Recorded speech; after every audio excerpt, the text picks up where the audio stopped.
feels like 4 years was just deleted from our lives. And I don't think this is limited to millennials. It's because our lives are measured in adventures, not years. So I'm going to explain this phenomenon and in the process tell you how you can collapse your life to a single day or extend it to 1,000 years. So I'm going to read from How People Learn, a book, What I Wrote. There are many things that can shorten your life: drink, drugs, obesity, and cigarettes, but the one which will do the most damage by far is routine. I don't mean that routine will damage your body, although it probably does.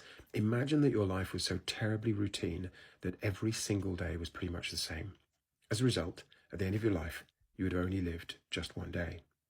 This is because, as the Czech writer Milan Kundera wrote, memory retains no more than a millionth, 100 millionth, in short and utterly infinitesimal bit of lived life. It is as if during our lives we only retain a handful of snapshots of what we've lived, the highlights.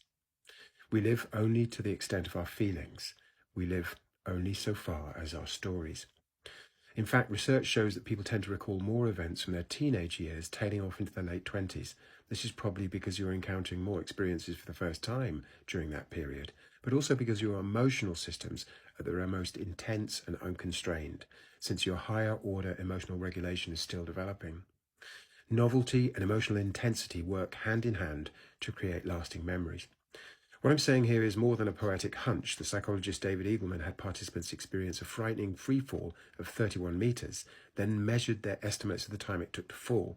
Their estimates were out by 36%, as compared to observations of others' falls.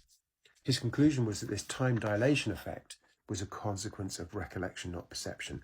Emotionally charged experiences lead to richer encoding, which in turn distorts our memory of them. Live a dull life, your life shrinks.